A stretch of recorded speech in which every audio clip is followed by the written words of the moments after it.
on Denman Island at Two Roads Farm, where Sam and Emily have started a business growing fruits and veggies and many different kinds of plants. They're also raising pigs and chickens.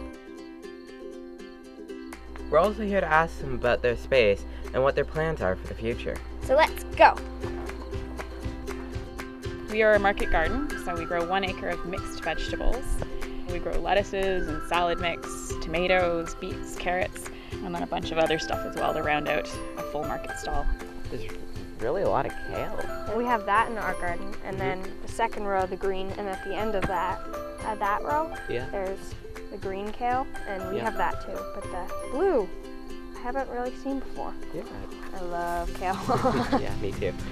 We are doing 22 different types of vegetables and 61 different varieties this year. 3 different varieties of cherry tomatoes in our mix. Try Sakura. So this red guy. These are probably the most popular ones. We don't grow potatoes because we don't have the space. We don't grow many onions. These ones are Walla Walla sweet onions. They take 300 days from seeding to harvest. So they spend the whole winter in the garden. And it's a big reason we bought this place over some other land that we saw was because it has so much water that flows through it seasonally. There's a ridge behind us on the property and it collects a lot of the winter rain, and then the rain flows basically over our entire property and then down to the ocean. So the key is that we need to try to capture as much of that winter water as possible in order to make it through the summer drought. Come on, pig. We grow heritage breed pigs, so older varieties of pigs that do better outdoors, because all of our pigs are outdoor raised. Compared to the ones that are grown in factory farms, these pigs are hairier and they have a bit more fat to keep them warm as well, so they don't get sunburned or cold.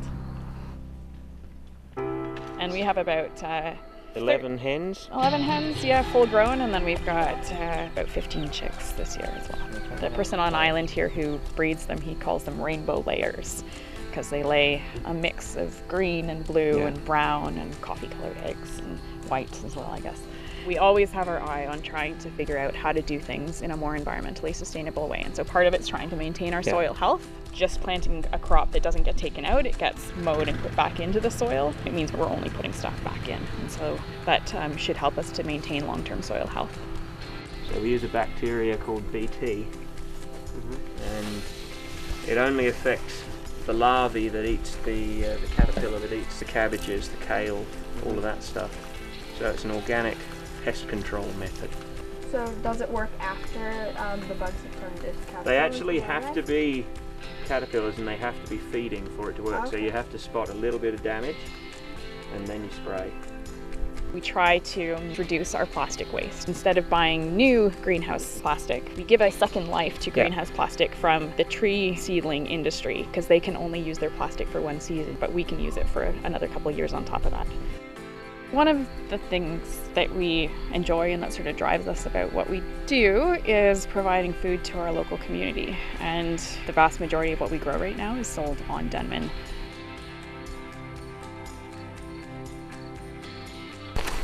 Thank you so much. I've honestly really learned quite a bit. No, thanks for showing an interest. It's been good. Travel safe. Bye! Your way.